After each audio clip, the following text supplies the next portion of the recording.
December 23rd, 2024 interview with Megan Twohey is resurfacing where she says that the reason why Blake Lively went forward with these allegations was the smear campaign, not the SH.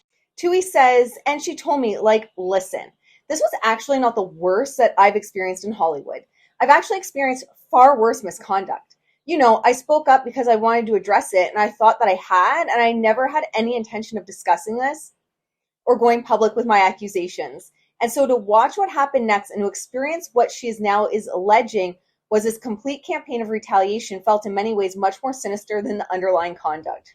And in her having admitted that to Megan Twohey, she's admitting that this was never about the SH. She genuinely could not believe that people organically did not like her. And then she projected that onto Justin. She needed someone to blame. It wasn't her. It wasn't her actions. It wasn't her tone-deaf marketing done in conjunction with her husband in Maximum Effort. It had to be this clandestine smear campaign.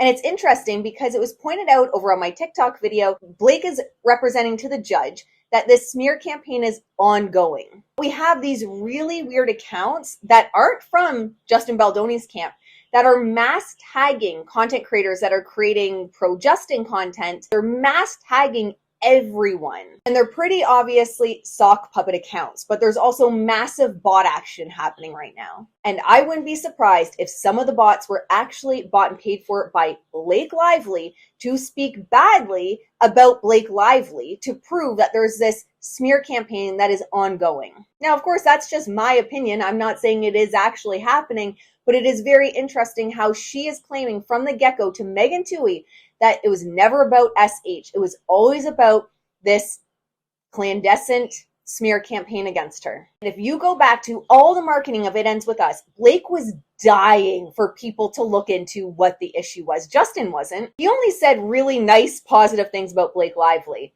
It did not serve him in any way to smear or retaliate against Blake Lively because it would have negatively impacted his movie and him. But with the mass unfollowing, not having any pictures with him on the red carpet, all of these shady little pieces, he wasn't in any interview, she damn well knew what narrative she was seeding, and that is PR, narrative seeding. And when people organically caught on and didn't like her for her marketing, her tone-deaf marketing, and for how she treated Justin, she couldn't believe that people organically didn't like her, so she needed someone to blame, and she blamed Justin.